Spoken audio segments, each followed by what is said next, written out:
Torej, vsem prav lep pozdrav na današnji tiskovni konferenci. Njen namen je predstavitev dejstev v zvezi s odločbo Ustavnega sodišča, ki je na naš predlog odločilo, da je tako zakon o parlamentarni preiskavi kot podredno tudi poslovnik o parlamentarni preiskavi v neskladju z Ustavo. Ustavno sodišče je s tem v celoti ugodilo predlagateljem in opozorilo na očitno podnormiranost obeh aktov, ki sta omogočili potem očitno zlorabo poslovnika.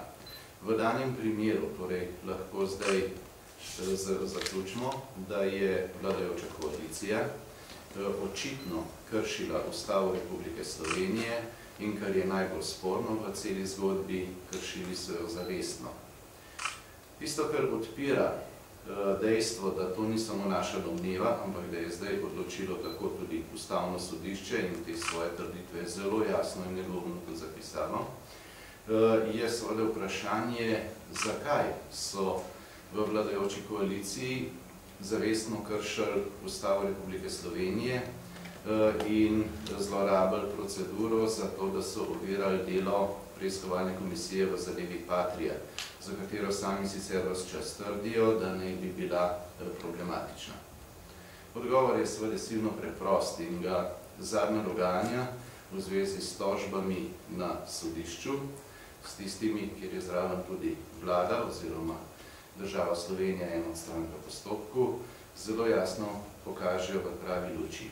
Vladajoča koalicija je zavestno kršila Ustavo Republike Slovenije zato, ker v resnici pod krinko preganjanja korupcije in pa mirovništva želi dajati velike vsote denarja davkoplačevalcev točno določenemu delu orožarske industrije.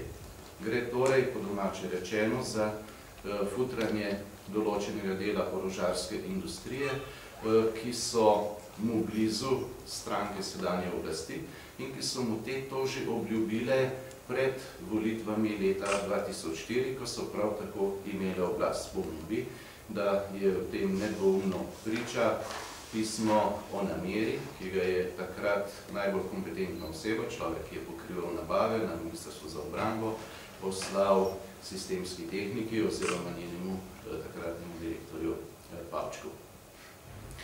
Pri tem, ko so poskušali torej dajati velike vsote denarja davkoplačevalcev v točno določenemu delu orožarske industrije pod krinko mirovništva in pa preganjanja korupcije, pa so si dovolili neverjetne stvari. In to je tisto, zaradi česar so potem tudi mene razrešili oziroma zahtevali, da sem priča, čeprav sem bil predsednik preiskovalne komisije in so vsi dobro vedeli, da s postopki v zvezi s nakupom oklepnikov 8x8 nisem imel popolnoma nič, ne kot poslanec, ne kot še manj pa seveda kot tisti, ki bi dejansko odločil v postopku, se je šlo za stvar izvršilne veje oblasti.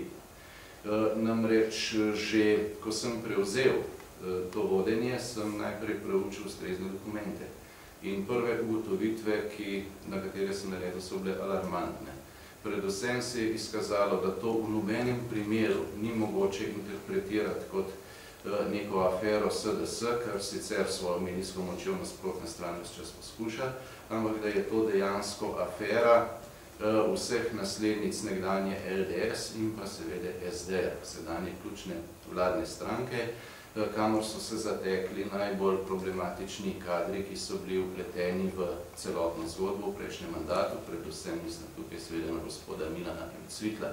Milan M. Cvikl, o tem zdaj ni nobenega dvoma več, je naredil dejanje, ki je po evropskih normah dejanje koruptivne narave, kajti omogočil je, da je kot priča oziroma kot izvedenec nastopil nekdo, ki je imel direkten praven interes na nasprotni strani v postopku, ki je bil predstavnik konkurenčne firme, še več.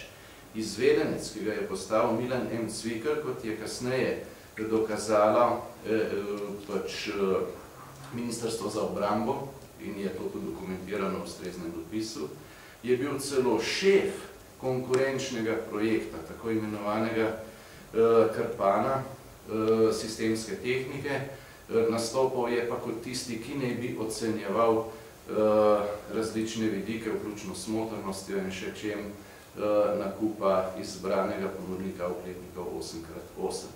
To ima dvakratno napako, formalno že na prvi pogled, kajti človek, ki je izvedenec za prometne nesreče, ne pa za nakupe vojaške tehnike, ampak tisto, kar pa je vsebinska napaka in izjemno huda, in še enkrat opozarjam, sem pri že načelni preučitvi lahko ugotovil, da gre za očitno dejanje, ki sodi v evropsko kategorijo koruptivni dejanj, pa je bilo to, da ga je gospod Milan M. Cvikl pripeljal in mu omogočil, da je izdelal mnenje, čeprav se je izkazalo, da je upleten na konkurenčnem projektu, celo njegov vodja, in kot je bilo iz njegove izjave, ki je dal za medije, vse to je bilo vam že predstavljeno, očitno je na to tudi Milana M. Cvikla opozoril, kar pomeni, da je šlo za zavestno kršitev evropskih norm.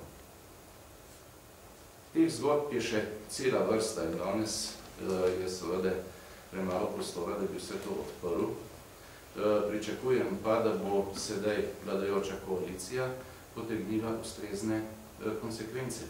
Kajti zdaj je popolnoma jasno, da smo upravičeno opozarjali, da gospodje, ki so člani iz vrst koalicije v tej preiskovalni komisiji, zavestno kršijo ustavo in da delajo torej protiustavno, očitno protiustavno, in kar je še najhuje, da jim je pri tem držal štango tudi predsednik Državnega zbora gospod Gantar. Gospod Gantarja smo na to večkrat opozorili, njegovo ravnanje je šlo povsem nasprotni smeri, v smeri tega celo aktivne podpore ravnanju gospodov Slapnikov, Anderliča, Levaniča in vseh ostalih, ki so bili vpleteni s strani vladajoče koalicije v to zgodbo. Tukaj bi seveda v normalni demokratični državi ti ljudje sami pri sebi morajo takoj potegniti ustrezne konsekvence in odstopiti z vseh funkcij, ki jih javno upravljajo. Kolikor pa tega ne bi storili, bi seveda to zanesljivo storil tisti, ki mu pripada, v danem primeru Državni zbor Republike Slovenije. Kakšna bo zgodba v Slovenskem državnem zboru, se bojim, da se je že pokazalo v prejšnjem glasovanju, prav tako zelo upravičenem v zvezi z nezakonitimi in očitno pristranskimi, torej politikanskimi ravnanji predsednika Državnega zbora.